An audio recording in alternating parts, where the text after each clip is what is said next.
eh, biaya penggunaan modal dari saham preference. Anda tahu nggak apa itu saham preference, apa itu saham biasa? Tahu nggak bedanya saham preference dengan saham biasa? Yuk, cari di Google dulu.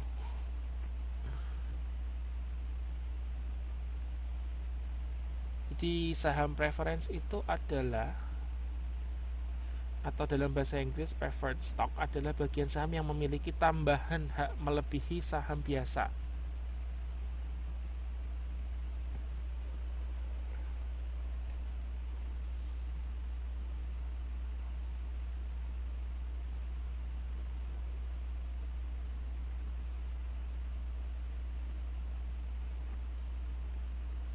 Jadi saham preference itu saham yang memiliki tambahan hak melebihi saham biasa, Mbak ya. Jadi ini nilainya tuh di atas saham biasa. Jadi kalau saham biasa itu tidak mempunyai hak, ya, yang dimiliki oleh saham preferen. Misalnya hak voting, gitu ya. Kalau saham preferen mempunyai hak voting lebih besar daripada saham biasa. Oke. Nah ini biaya penggunaan modal saham preference itu rumusnya adalah KP ya, disingkatnya KP ya. KP sama dengan DP per PN kalikan 100%. Ya, dimana DP itu adalah dividen ya, dividen dari saham preference, kemudian dibagi PN. PN itu adalah price atau harga saham preference, kemudian dikalikan 100%. Nah rumus ini itu nanti menemukan ya seberapa besar sih persentasi dari biaya saham preference.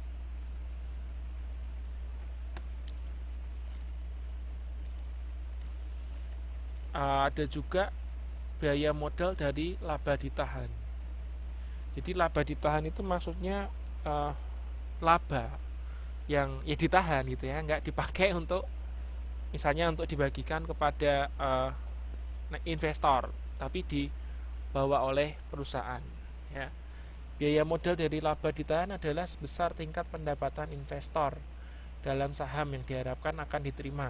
Ini berarti sama dengan biaya modal dari saham biasa. Jadi sama ya untuk modal itu sama ya.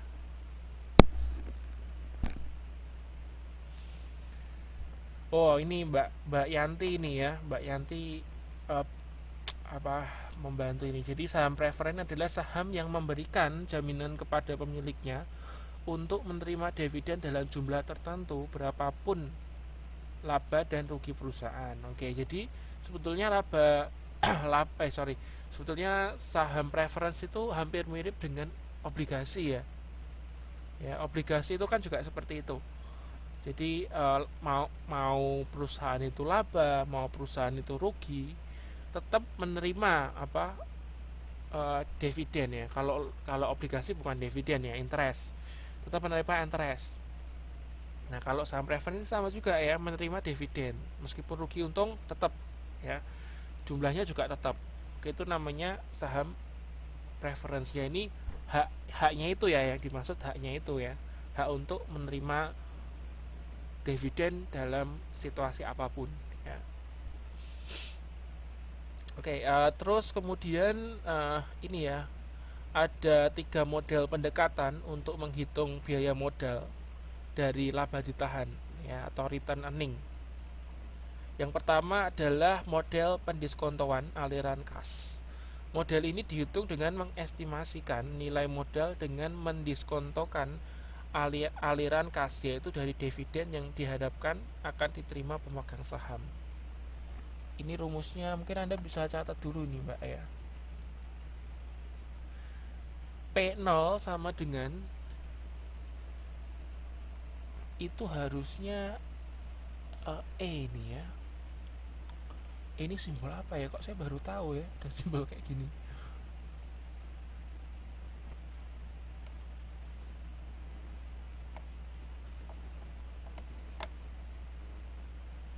Ini saya baru tahu loh, ini ada simbol kayak gini. Coba saya besarkan nih mungkin. Jadi ini kayak huruf, ini seharusnya ya, biasanya ini ya, biasanya tuh nggak kayak gini.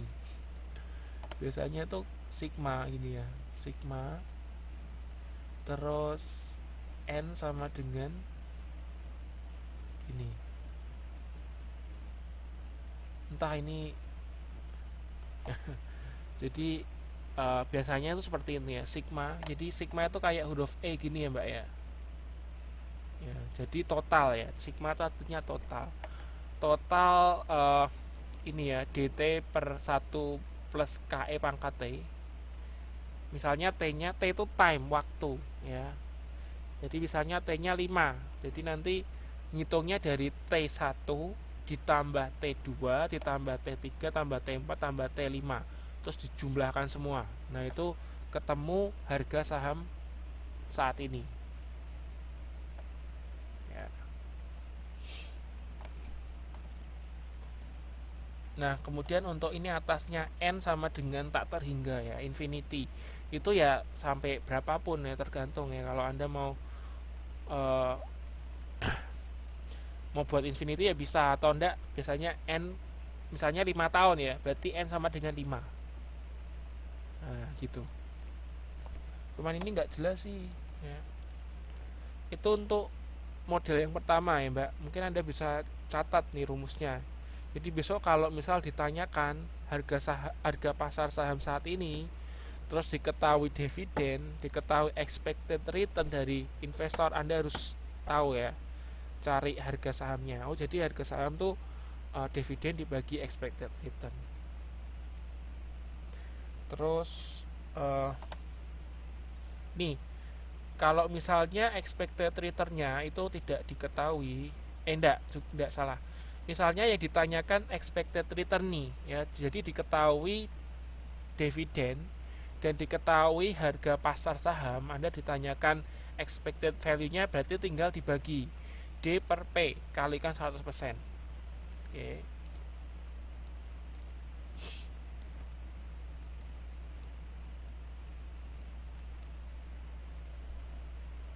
Ini ya rumus yang kedua.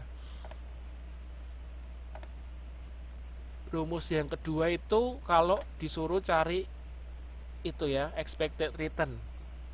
Ya, expected return.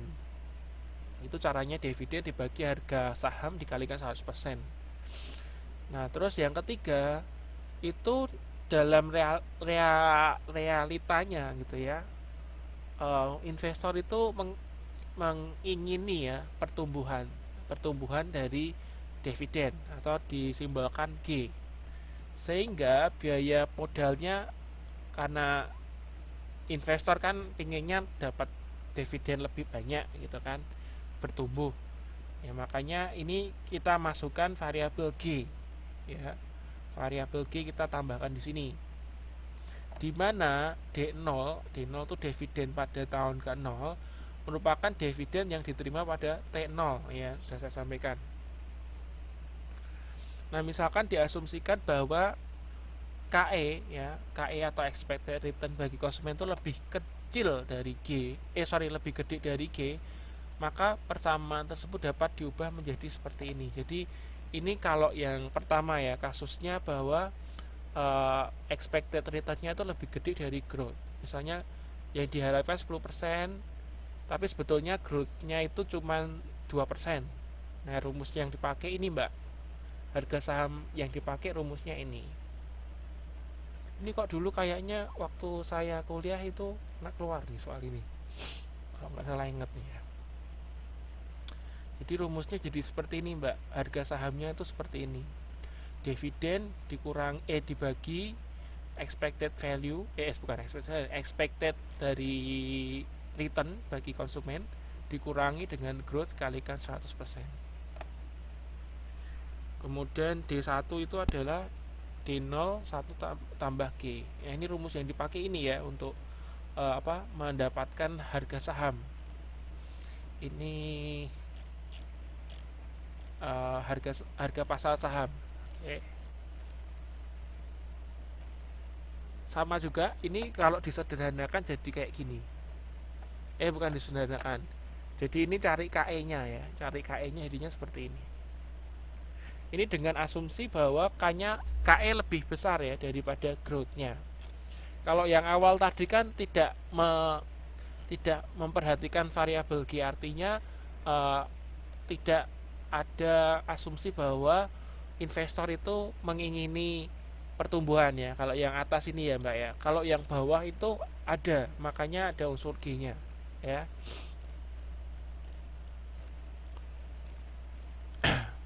Terus untuk rumus berikutnya ini adalah rumus kalau dividennya itu mengalami pertumbuhan beberapa tahap. Jadi bunga berbunga gitu ya. Jadi dividennya tiap tahun tambah-tambah. Jadi bertambahan bertahap. Ini kayaknya nggak keluar nih yang ini nih. Ya.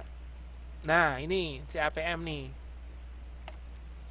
Nah, kalau tadi itu kan model penentuannya itu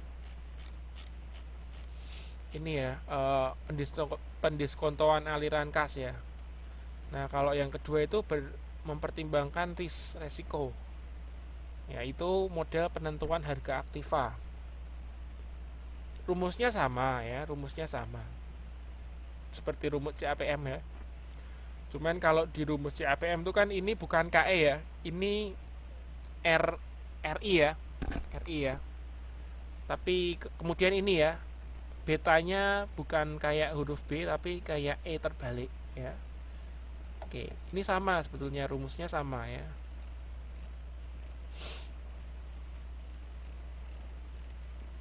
Ya kan, ini kan RE sama dengan KC kan, KE kan. Ini E atau C sih? E ya. Oke, sama ini. Nah, resikonya seperti ini.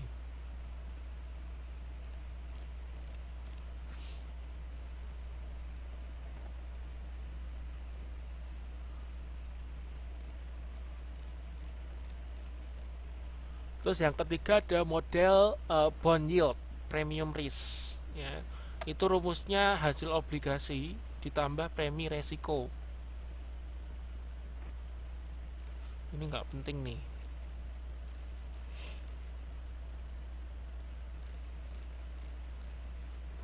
Nah, ini yuk.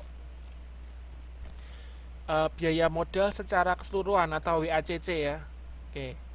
Jadi kalau tadi itu kan per item ya, biaya modal untuk hutang, biaya modal untuk hutang perniagaan, hutang obligasi gitu ya. Nah, kalau ini keseluruhan, jadi kita total semuanya ya. Nah, kita kenal istilah WACC atau weighted average cost of capital. Average itu kan rata-rata ya, weighted itu tertimbang ya, tertimbang. Jadi ini biaya modal tertimbang, rata-rata tertimbang, atau singkatannya WACC. Nah, misalnya ini ada struktur modal ya. Jadi ada modal bond payable, ada stock preference, ada stok biasa atau saham biasa gitu ya. Kemudian komponennya untuk bond payable itu obligasi ya, berarti ya, obligasi itu 10%. Ya. Sorry, bukan, lihatnya di sini. Ini untuk komponen biaya, Ding. Yang ini komponen biaya ya. Untuk ini presentasinya. Jadi perusahaan itu didanai oleh obligasi atau bond payable sebesar 20%. Untuk saham preferensi 20%. Common stocknya 60%. Jadi kita harus total ya 100% di sini. Oke, terus di sini diketahui juga biaya masing-masing. Kalau obligasi biayanya 10%. Kalau preferred stock 15%, common stock 21%. Ya. Jadi jumlah total, jadi perusahaan itu memiliki jumlah total modal sebesar 500.000. 500.000 itu dari payable 10.000, 100.000, stock preference 100.000, stok biasa 300.000. Ini diketahui ya. Nanti ini belum masuk ke soal ini ya. Sekarang kita masuk ke tambahan modal dulu. Yang WACC kita simpan dulu ya. Ini nanti ada bawahnya. Tambahan modal akan dapat mengakibatkan kenaikan marginal. Ya, jadi misal ada tambahan modal lagi nih. Nah, ini kan menyebabkan WACC-nya naik, gitu kan. Nah, kalau WACC-nya naik, ya, perusahaan harus melakukan emisi saham baru agar supaya tambahan modal tidak menaikkan WACC. Jadi kalau misal ada dana lagi masukan, gitu kan nanti akan meningkatkan itu ya beban biaya kan. Nah, caranya supaya tidak meningkatkan beban biaya ini harus melakukan emisi saham baru. Emisi saham baru itu artinya menerbitkan saham baru gitu ya, menerbitkan saham baru supaya untuk mengakali gitu ya, supaya WACC-nya atau biaya modal tertimbangnya itu tidak naik ya. Maka tambahan modal harus memperhatikan besarnya laba ditahan pada periode tertentu. Besarnya tambahan modal yang diperlukan supaya tidak meningkatkan WACC dapat dihitung dengan rumus ini, Mbak ya. Oke, ini rumusnya di sini. Anda bisa catat ya. Tambahan modal sama dengan laba ditahan dibagi persentase saham biasa. Ya.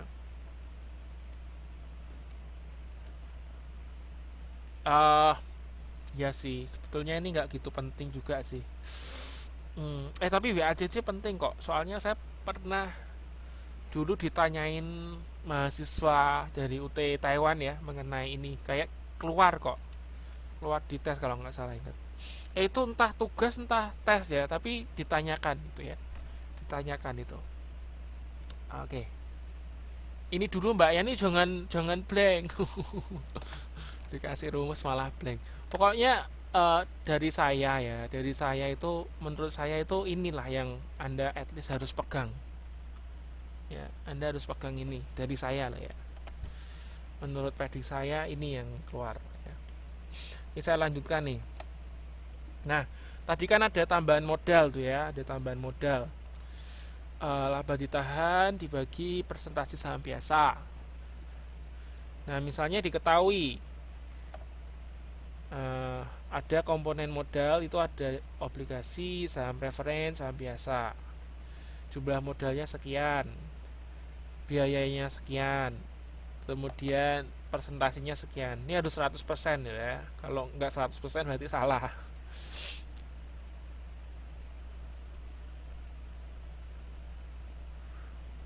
Oh ya. Anda tahu nggak cara dapatnya ini? 20%, 5%, dan 75%. Kalau ini pasti diketahui nih biaya masing-masing nih ya. Dari soal masih diketahui. Kalau ini persentase dari total, Anda tahu nggak persentase tiap tiap tiap komponen itu, Anda tahu nggak cara dapatnya?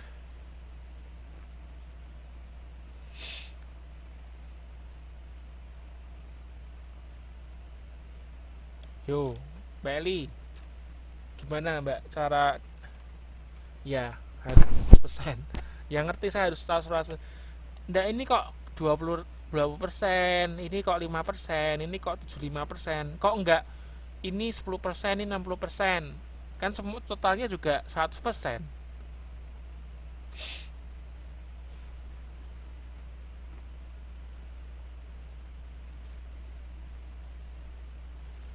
Coba ini 20% dapatnya dari mana gitulah.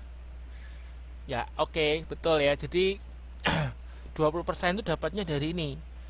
200 juta dibagi 1 miliar, kan 20%.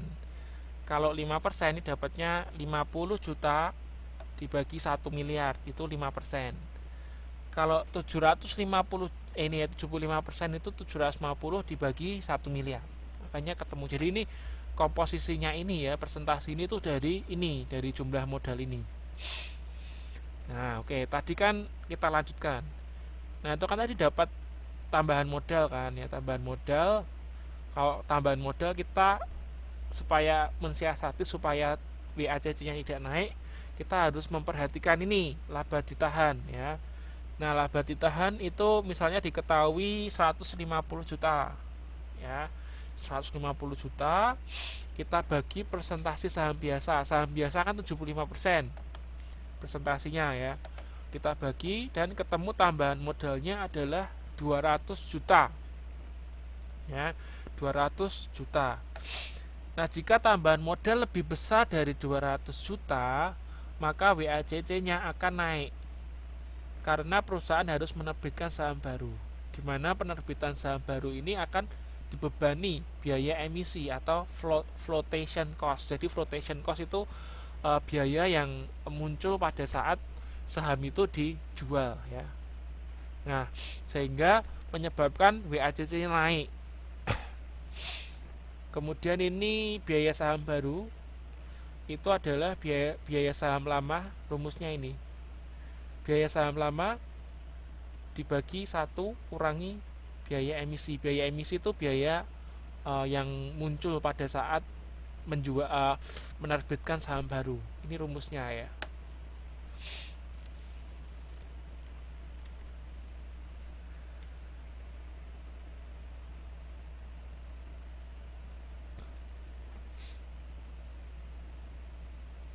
Jadi kalau misal ditanyakan biaya saham baru, jadi nanti biaya saham lama itu dibagi 1 dikurangi biaya emisi. Ini bisa diketahui kok Mbak ya.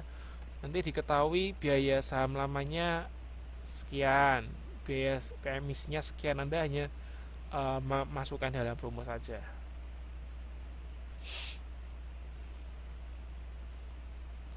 Jadi 200 juta itu adalah besarnya tambahan modal maksimum yang diperlukan untuk mempertahankan WACC-nya. Jadi supaya WACC-nya itu enggak naik ya, enggak naik itu Anda maksimal ya, tambahan modal yang Anda bisa terima itu 200 juta. Ya. Seperti itu.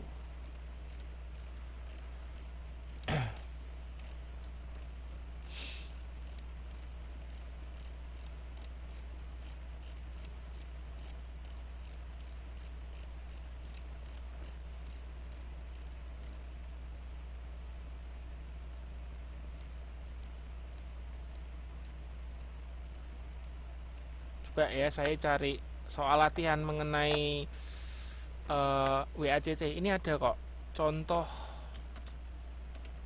soal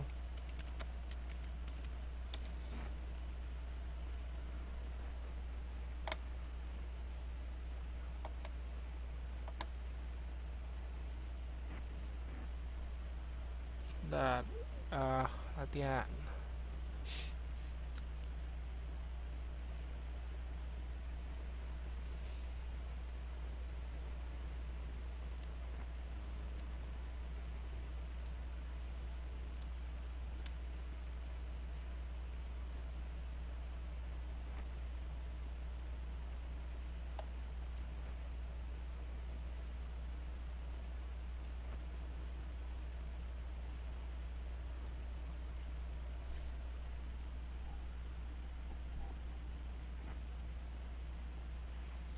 Oke, ketemu nih.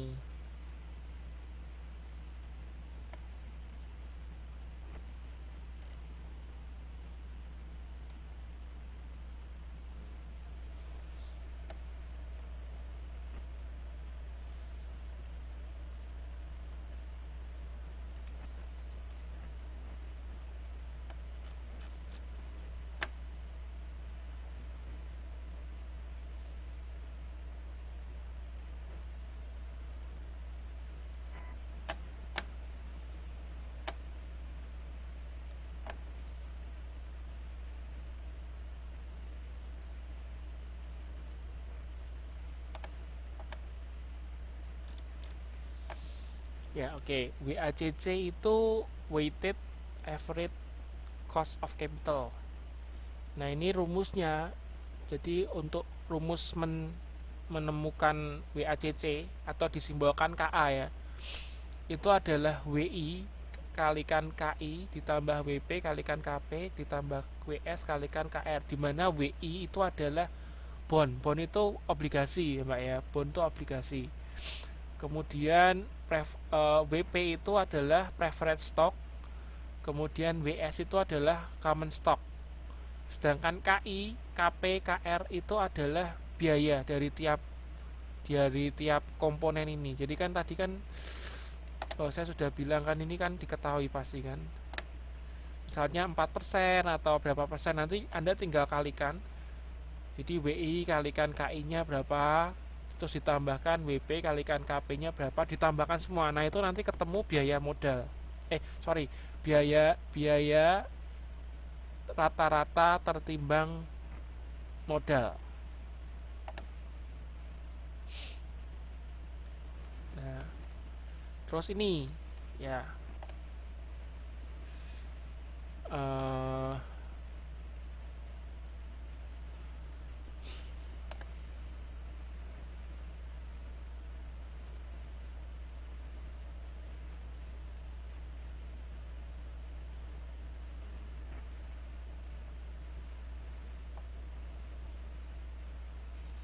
misalnya ini apa ya, kok kayak gini ya?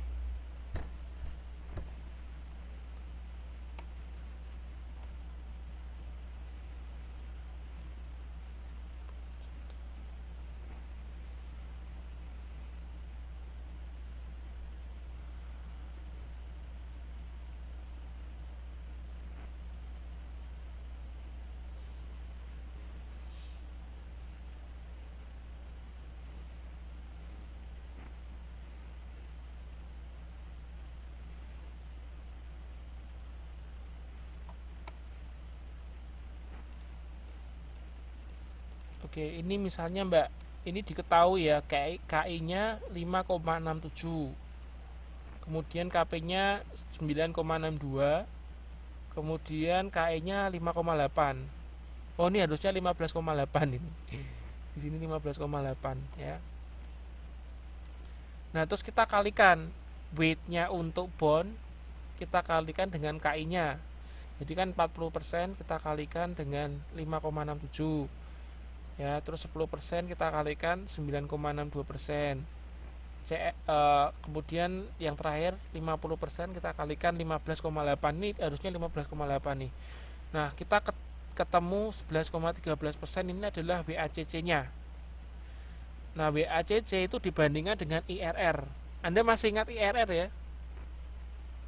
IRR masih ingat ya? Rumusnya masih ingat ya? Ya. Nah, terus Anda bandingkan. Kalau misalnya IRR-nya itu lebih besar daripada WACC-nya, dari beban biaya tertanggungnya, itu artinya investasi itu layak. Ya, investasi itu layak. Nih, ada contoh soal nih. Ini contoh soalnya, WACC perusahaan Pita dengan modal 5 juta mempunyai susunan modal sebagai berikut. Untuk obligasi 1,75 juta, saham preference 250.000, saham biasa 3 juta. Ini di total harus 5 juta ya. Kalau enggak 5 juta berarti salah.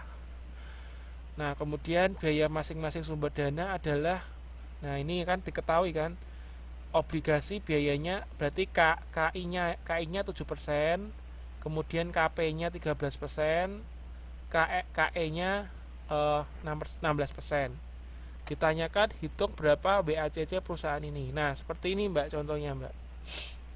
Nah, langkah pertama Anda ini buat komponennya ya. Tadi kan obligasi 1,75, saham preference 250, saham biasa 3 juta. Nah, dari sini Anda buat ini weight-nya ya, bobotnya.